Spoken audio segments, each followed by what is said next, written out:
Invertir en inteligencia artificial es algo que está muy de moda, pero que puede ser algo muy peligroso si no conocemos cuáles son sus fundamentos. Y es por ello que invertir en inteligencia artificial no es simplemente comprar una tecnología y esperar a que suba en el mercado y demos el pepinazo, sino que realmente es una cadena de valor un tanto más compleja en donde los mayores ganadores no siempre son aquellos que crean los típicos modelos como ChatGPT, Cloud, etcétera, etcétera, sino aquellos que venden esos picos y palas para poder construir esas inteligencias artificiales. Por eso mismo, en este vídeo te voy a enseñar 3 procesos clave que deberías de saber para poder invertir con más sensatez dentro de la inteligencia artificial, que está, como digo, muy de moda. Y esos 3 pilares fundamentales van a ser, en primer lado, vamos a entender cómo funciona esa cadena de valor, es decir, cuáles son los componentes que hay por dentro de esa cadena para poder beneficiarnos y encontrar ineficiencias. Segundo, vamos a ser capaces de saber en qué debemos fijarnos una vez tengamos seleccionadas esas posibles empresas. Y tercero, y algo también muy importante, es verlo con algún ejemplo real y entender cuál sería esa valoración y ese fundamento. Así que dicho esto, vamos adentro. Para empezar, y algo que posiblemente ya hayas conocido, pero es importante tenerlo muy en cuenta, ¿no? Que es, oye, ¿qué es esto de la IA? ¿Para qué lo queremos? No es simplemente un concepto abstracto, sino que realmente son modelos, información, muchísima cantidad de datos que básicamente funcionan entre sí de manera interconectada. Es decir, tenemos datos, los mezclamos entre sí y en base a lo que le hayamos pedido nosotros como usuarios o como empresa, pues nos va a arrojar una respuesta. Entonces, para que este cerebro funcione, todos estos chips y toda esta información que hay dentro de la inteligencia artificial funcionen correctamente, serán necesarios 2 elementos. Por una parte, los datos masivos, es decir, necesitamos muchísima cantidad de información dentro de estos sistemas, dentro de estas IAs, para que puedan funcionar correctamente. Al final son como nosotros. Pues si yo solo cuento con una información o con un dato, me va a ser muy difícil construir soluciones o hipótesis en base a ello. Y por otro lado, la otra gran pata sería el cómputo. Es decir, como tenemos tanta información y tantísimos datos, lo que necesitamos es algo que vaya rápido. Necesitamos esos procesadores, esos chips pequeños que hay dentro, para que al final toda esta información circule de manera rápida. Porque imagínate que alguien te pide información y tarda 2 meses en que tú se la des. Pues lógicamente no contarían contigo. Pues esto es básicamente lo mismo. Necesitamos que esa información viaje y trabaje muy rápido para que nos sea eficiente. Porque si no, pues directamente nos vamos a salir. Entonces, pasando con esto al primer punto más grande. El contexto de dónde estamos y cuál es la cadena de valor. Y sobre todo, ¿por qué es tan importante? Bueno, pues porque, como estás viendo en pantalla, la mayoría de la gente tiende a pensar que la IA es únicamente ChatGPT, OpenAI, Gemini, etcétera, etcétera. Sin embargo, en la bolsa, lo más importante de entender también es toda esa cadena de valor, es decir, todo lo que hay detrás hasta llegar a ese punto que nosotros queremos. Y es ahí donde residen muchísimas de las oportunidades de inversión que han surgido y que seguramente vayan surgiendo a lo largo del tiempo y de los próximos años dentro de la IA. Y es muy fácil de entender. Realmente tenemos 3 capas principales sobre las que funcionar y sobre ellas pues hay multitud de empresas que tú mismo vas a poder empezar a entender y a invertir. La más importante o la más fundamental, por decirlo de alguna manera, es la parte de hardware, es decir, todos aquellos componentes y piezas que son necesarios para construir las máquinas que van a hacer que esa IA funcione. Al final esto es como un coche. Si no tenemos el motor, si no tenemos el volante, pues por mucha tecnología que tenga el coche no va a funcionar y no va a arrancar, ¿vale? Pues esto es un poco lo mismo. Tenemos que tener toda esa carcasa, todos aquellos elementos que se van a ir conectando para que funcionen, ya sean chips, procesadores, sistemas de conexión, cables, memorias, etcétera, etcétera. Luego tendríamos una capa más arriba, que es la capa de la infraestructura, es decir, cómo hacemos que ese hardware, que ese chasis que tenemos, se conecte para que funcione con otros chasis diferentes. Pues ahí es donde entran todos los servicios de la nube, ¿no? Todo eso de iCloud, todo eso de Google Cloud, etcétera, etcétera. Sobre todo esos servidores, esos lugares en donde va a pasar esa información para que le llegue al otro punto. Digámoslo así, son como puntos intermedios, puntos de encuentro de toda la información para que podamos hablarnos entre todos esos componentes a la misma vez. Y la última sería la capa de aplicación, que aquí es donde, pues básicamente nosotros como usuarios, es donde más lo vemos, que son en todas las aplicaciones que se crean, todos esos software, todas esas mejoras.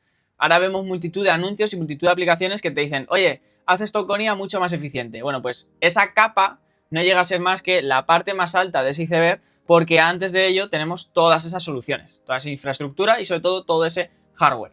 Así que aquí es donde tú vas a empezar a encontrar cuáles empiezan a ser todas esas ineficiencias y sobre todo qué es lo que se necesita. Porque al final, cuando hay mucha demanda de algo, tiende a haber cierta compresión de esa persona o esa empresa que crea esa solución. Y aquí es donde entraremos. Entonces, para que lo veas un poco más fácil y no te pierdas entre toda esta multitud de empresas, Aquí lo que vemos es básicamente una segmentación de todos ellos, ¿vale? Tenemos, por ejemplo, la parte de los cerebros y el diseño, que vendría a ser todo ese hardware, esos chips. Los chips son nuestras cabezas, ¿vale? Son los cerebros que van a pensar en cómo hacer todas esas tareas dentro de la IA. Y ahí tenemos diferentes empresas. Tenemos empresas como Nvidia, como AMD, como Google, como Amazon, como Microsoft. Todos ellos han podido crear de una u otra manera sus propias soluciones, en este caso, para crear esos cerebros. Digámoslo, hay diferentes cerebros o modelos de cerebros. Uno puede estar más especializado en una cosa que otro. Por ejemplo, los chips de Nvidia no están tan especializados en una cosa como los pueden estar los de AMD. No es que sean ni mejores ni peores, sino que en muchas ocasiones tienden a ser simplemente diferentes o para otros casos de uso. O sea que, digamos, tendríamos toda esa parte de creadores de cerebros, ¿vale? Diferentes empresas, que luego al final te van a servir, pues, para el chip que cuando tú estás mirando qué iPhone comprarte, pues te venga el chip concreto que estás buscando. Pues ahí es donde básicamente vas a encontrar y vas a ver, pues sí, el modelo no sé qué va mejor que el otro. Pues ahí es donde entran todos estos chips. Luego tendríamos una parte interesante que es el combustible. Tenemos que pensar que todo lo que es IA no simplemente está en nuestro móvil o nuestro ordenador, sino que realmente hay multitud de lugares, ¿vale? Digámoslo así, megafábricas, en donde se necesita mucha energía para que nosotros podamos usar esa inteligencia artificial. Que tú le preguntes a Gemini o a Cloud no es simplemente hacer una consulta y algo sucede, sino que realmente es multitud de ordenadores trabajando para darte una respuesta. Así que al final necesitas energía. ¿Cómo se consigue esa energía? Pues bueno, hay también muchas empresas que se dedican a ello y ofrecen en este caso toda esa energía y esos servicios. Como puede ser, pues, en la parte de nucleares, pues puede haber empresas de nuclear que ofrezcan esa energía excedente a empresas para todas esas soluciones, como por ejemplo Vistra, Constellation. También tenemos en la parte de nucleares más pequeñas Oklo o NuScale, que son soluciones, digámoslo así, más alternativas. Pero luego también podemos tener otras puramente eléctricas, que aunque aquí no vienen, como es el caso de empresas que han crecido mucho. Y que aquí también te voy a dejar una captura para que tú lo veas cómo está ahora mismo, ¿no? Y cómo ha subido, que es IREN y que es también Bloom Energy, ¿vale? Son empresas de electricidad, que en su historia tradicional han sido simplemente eléctricas y ahora han transicionado a la parte de IA, pues porque al final ven que es un negocio que da muchísimo dinero. Entonces ahí tenemos que entrar muy muy en detalle. Luego tendríamos la parte de patentes, bases técnicas, etcétera, etcétera, que son al final muchas de las que venden estas soluciones, porque no cualquiera puede hacer un chip y no cualquiera puede comercializar cualquier chip, sino que si yo tengo una patente y tú me la copias, pues lógicamente entraremos en esos problemas. Y algo que sí que a mí me interesa muchísimo es la parte de los datos. Es decir, toda esa IA que está en un ordenador o en una máquina o en un móvil tiene que ir de una punta a otra, ¿no? Tiene que transcurrir la información de alguna manera. Al igual que tú tienes un cable por el que pasa la electricidad para encender la luz, pues esto funciona igual. Y para esa autopista de datos que hemos catalogado, básicamente tenemos que tener en cuenta que hay diferentes componentes que permiten esa transición de información. Tenemos, por ejemplo, la parte de los switches, es decir, cómo pasamos o intercambiamos esa información, como por ejemplo Astera Labs. Tenemos la parte de fotónica del silicio, ¿vale? Que al final el silicio es uno de los materiales que se utilizan para crear estos chips y que no todo el mundo sabe cómo trabajarlos, sobre todo para crear esas placas sobre las que después se van a imprimir esos chips chiquititos que conocemos. Al final es como una impresora gigante que va haciendo esos chips. Pues para saber hacer esto hay empresas de fotónica de silicio muy especializadas.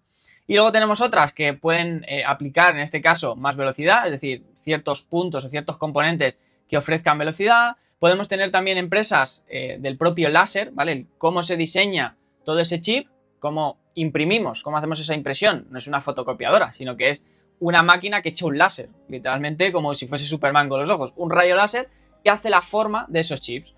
Pues al final es multitud de empresas que se dedican a esto. Inclusive otras como Corewell que también se dedican a todo lo que tiene que ver con esos cables por los que transmiten toda la información. Incluso Lumentum, ¿vale? Que son empresas enfocadas en eso. Y luego una de las partes más interesantes y en las que actualmente hay muchísimo hype sobre todo ello es todo lo que tiene que ver con la generación de memoria. Para que nos hagamos una idea, hemos dicho que la IA es como un cerebro, como si fuésemos nosotros mismos. Al final, si yo soy y tengo muchísima capacidad y muchísima información en mi cabeza, nosotros cuando queremos hacer algo tenemos que recurrir a esa memoria, ¿no? Y decir, oye, ¿dónde estaba esto que pensé el otro día, ¿no? O cuando estás haciendo un trabajo, oye, ¿dónde estaba aquello que vi el otro día como para apuntarlo? Necesitamos memoria. Bueno, pues la IA es igual. al tener tantísima información necesita de alguna manera una memoria que le permita saber en un momento en concreto dónde se encuentra esa información, porque si no estaríamos años pensando y teniendo que volver a estudiar. Cuando tú te estudias un libro, la idea es que se te guarde en la memoria para que no te lo tengas que volver a estudiar todo, si no, no tiene sentido. Pues esto es igual. Así que con este ecosistema que tú ya tienes, ya entiendes un poco a qué se dedica cada uno, podríamos tener más, como sistemas de refrigeración líquidas, etcétera, etcétera. Pero con esto tú ya puedes empezar a construir tu modelo de dónde se puede centrar en cada punto. Porque es muy interesante que entiendas que cuando tenemos una solución de este estilo, no suceden todas a la vez. Es decir, primero tuvimos el boom de Nvidia, AMD, los semiconductores. Cuando tenemos eso, realmente vamos a tener una escasez por otro lado. ¿Por qué? Porque hay mucha demanda ahí.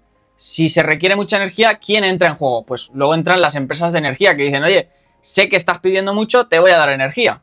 Y luego la energía viene con otro problema. Pues oye, necesito que sean más rápido mis cables para que funcione. Y ahí te vas a otro sector y así sucesivamente. Entonces, que entiendas que esto no es o todos o ninguno, sino que realmente se van retroalimentando uno detrás de otro en base a las necesidades que vayan surgiendo.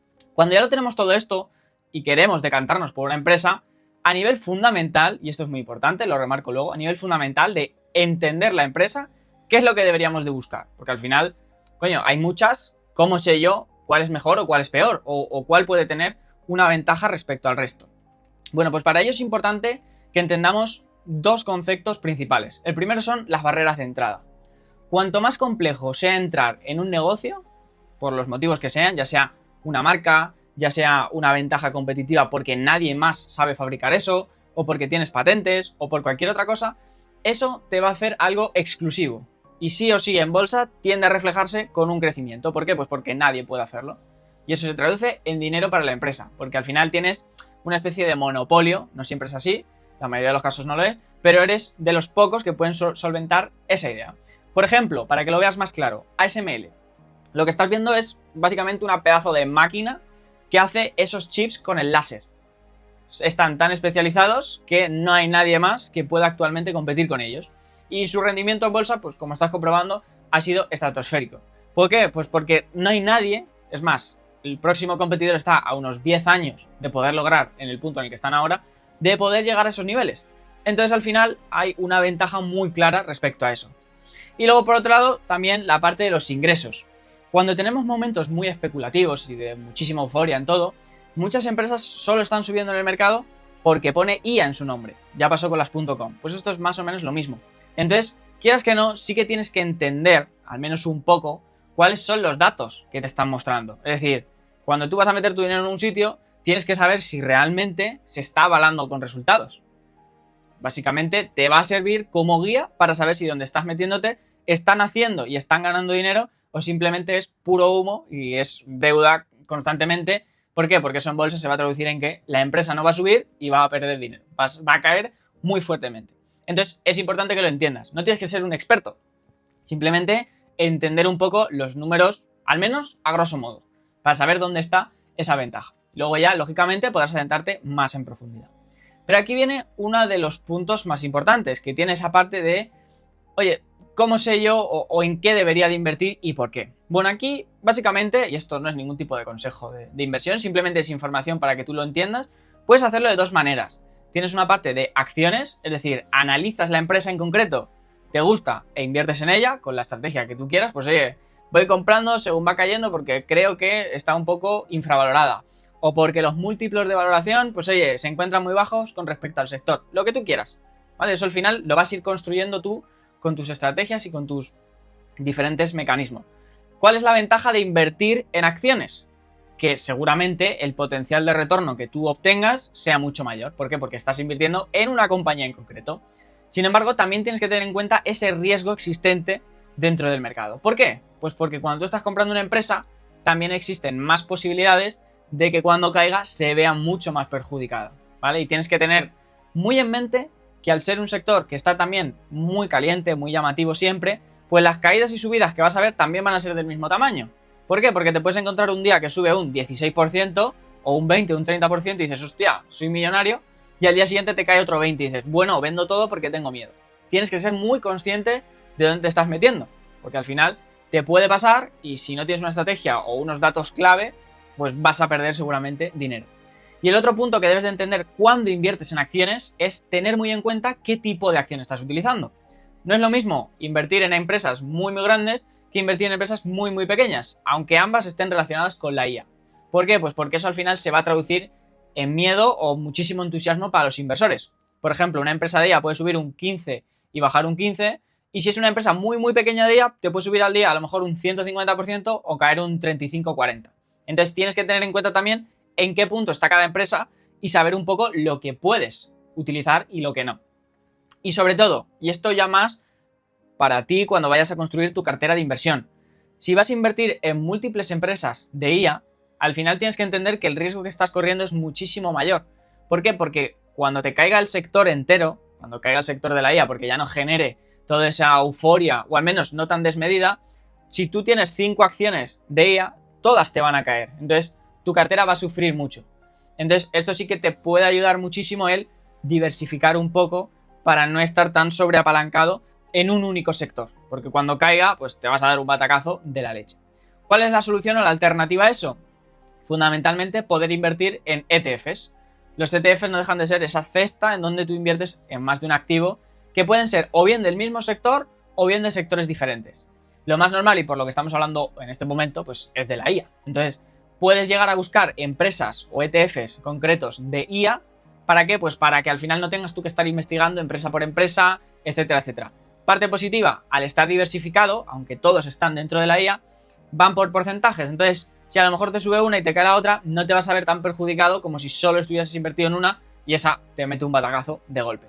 Ahí lo que sí puedes encontrar es, por ejemplo, en Just ETF o Morningstar, o si tienes el nombre en concreto de ese ETF, puedes buscarlo. Pero bueno, aquí básicamente tendrías que encontrar tú la información o el ETF que a ti te guste. Simplemente te meterías en la parte de Matching Index, ¿vale? Podrías aquí buscar, pues si tienes alguno en concreto, ¿ves? Por ejemplo, cosas de Bitcoin, pues si buscamos cosas de IA también vamos a encontrar, etcétera, etcétera, ¿vale? Digamos que es, a grosso modo, los más poderosos índices que hay. Pero si queremos hacerlo más específico, podemos buscarlo, por ejemplo, por la parte de equity, ¿vale? Que el equity al final es como ese valor, ¿no? Esas acciones. Y aquí sí que podemos ir seleccionando por el sector. Pues si queremos IA, pues nos iríamos a la parte de tecnología, y dentro de esa, en la parte de los temas, pues nos iríamos a inteligencia artificial. Y aquí nos saldrían los ETFs más populares que existen dentro, en este caso, de la IA. No quiere decir que todos sean iguales, cada uno tiene sus condiciones, sus comisiones, su forma de operar, etcétera, etcétera. O sea que también, aunque realmente no te vayas a analizar todas las empresas, pues oye, échale un vistazo en detalle a qué tiene cada uno, a de qué se compone la cartera, etcétera, etcétera, para que luego pues tampoco te des sustos. Vale, pero eso al final sí que te va a ayudar muchísimo a la hora de invertir. Lo que sí que te digo, y este es el punto al que íbamos antes, es que cuando inviertas en IA, sí o sí, en IA o en cualquier otro negocio o sector, tienes que tener en cuenta dos cosas. Uno, lo que te acabo de decir es simplemente a nivel fundamental. Es decir, yo me cojo un papel, me entiendo cómo funciona la empresa y sé qué ventajas competitivas tiene. Punto. No te sirve para nada más. Simplemente para entender las ventajas que puedo no tener. Esto, el problema que tiene es que, a grosso modo, puedes entenderlo rápido, y si quieres invertir así, pues, oye, a nivel más grande, pues oye, yo creo que la IA de aquí a X años va a crecer. Pues oye, te puede servir porque no necesitas entrar en detalle en cosas. Pero si vas a invertir en acciones muy concretas y sobre todo quieres perfeccionar esa parte de cómo sé que en el punto en el que estoy comprando está caro o está barato, porque sé que seguramente cuando inviertas hayas tenido miedo, ¿no? De decir, hostia, ¿y si en el punto en el que compro empieza a caer? ¿Qué pasa? ¿O qué hago? Bueno, pues a lo mejor está en un punto muy barato y es, aunque esté en máximos, tienes que seguir comprando. Pues ahí es donde reside esta solución. Y son dos puntos. El primero, la parte de valor intrínseco. A grosso modo es, te vas a meter a analizar los datos empresariales. Básicamente las cuentas, los números. Y con esos números vas a saber, haciendo diferentes mecanismos, que no voy a entrar en detalle, si está más cara o más barata esa empresa y qué proyección puede tener. Y por otro lado, la parte de la valoración relativa. La valoración relativa se basa en múltiplos. Para entenderlo, estándares. Pues oye, como yo no puedo comparar, por ejemplo, Microsoft con Apple, aunque más o menos sé que las dos son de tecnología, ¿qué hago? Pues básicamente lo estandarizamos en un múltiplo. Y ese múltiplo nos permite saber si algo está más caro o más barato en comparación con el resto del sector. Es decir, si yo tengo una empresa cuyo múltiplo X es de 5 veces y la media del sector es de 12, pues yo ya sé que está muy barato. Y si considero que es buena inversión, estoy en el momento adecuado. ¿Por qué? Porque cuando eso suba, pues yo ganaré mucho más capital. ¿Por qué? Porque se ajustará a ese múltiplo que ahora mismo está infravalorado, ¿vale? Entonces eso te va a ayudar muchísimo a entenderlo. Y aquí vamos a ver un ejemplo un pelín sencillo de cómo funciona o de una de las empresas que ahora mismo han surgido a bolsa y que han causado muchísimo estruendo. No te estoy hablando de SpaceX, que podría ser, porque también tiene IA, sino realmente de uno de esos cuellos de botella de los que hemos hablado, que es SK Hynix. Realmente no es una empresa nueva, porque ya cotizaba en Corea, ¿vale? Pero es de las empresas más grandes que existen actualmente en el mundo. Y para que lo veamos un poco más claro, pues aquí tengo una comparativa de cuál es el global market share que tiene dentro de la memoria. Es decir, de todo el mundo, cuánta memoria se vende o quiénes son los principales exportadores de toda esa memoria. Y encontramos que a día de hoy la más grande a nivel general, es decir, todo tipo de memoria, la memoria RAM, la memoria que utilizas o que puedes utilizar en tu móvil, ¿vale? Todos esos pequeños chips que tiene de memoria, etcétera, etcétera. El que más, en este caso, ofrece al mercado es Samsung, a día de hoy, ¿vale? Seguido, en este caso, de SK Hynix o Micron Technology, que es una de las más grandes también dentro de Estados Unidos. Sin embargo, si nos vamos a la especificidad de inteligencia artificial, que son las memorias HBM, aquí vamos a poder ver que la cuota de mercado que tiene cambia radicalmente. Ya no es un 29%, sino que ahora es un 58%. Es decir, es el principal o la principal empresa que tiene la capacidad de fabricar estos sistemas y exportarlos al resto de empresas que lo necesiten y en este caso pues internacionalmente. Así que eso te va a servir mucho de referencia también para entender cuáles son las principales empresas y cuellos de botella de este sector. Y aquí lo que vimos un poco, si nos vamos a analizar cómo estuvo la bolsa en su salida, realmente lo que pasó fue que el sector ya estaba caliente. O sea, veníamos de un momento bastante interesante de todo lo que es memoria, con las principales empresas subiendo, etcétera, etcétera.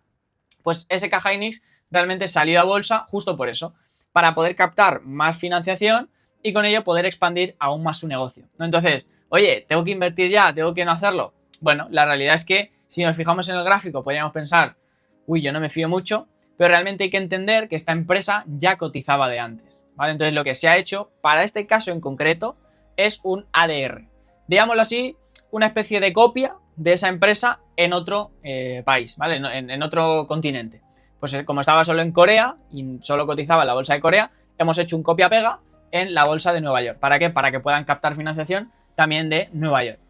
Entonces, como digo, realmente no es algo nuevo, sino que ya existía de antes. Por eso tenemos que tener cuidado a la hora de tener una euforia máxima sobre esta empresa. Realmente lo han hecho para poder conseguir más financiación de lo que ya existía.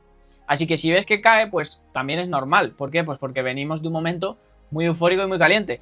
¿Quiere decir eso que vaya a irse a cero, que deje de ser una empresa buena? No, simplemente que las valoraciones que hacen las empresas y otros analistas, pues ahora mismo no están en el mismo punto que nos gustaría o que querríamos que sucediese. Así que dicho esto, espero que te haya ayudado para entender un poco cómo funciona y sobre todo para que empieces a dar alguna pincelada de, oye, ya puedo ir teniendo más conocimiento sobre cómo funciona esto y sobre todo que te sirva y te adapte, porque cuando vengan nuevos sectores, nuevas tendencias, el funcionamiento es prácticamente igual. Es entender el contexto, entender la cadena de valor y sobre eso realizar esas valoraciones. Así que nos vemos en próximos vídeos.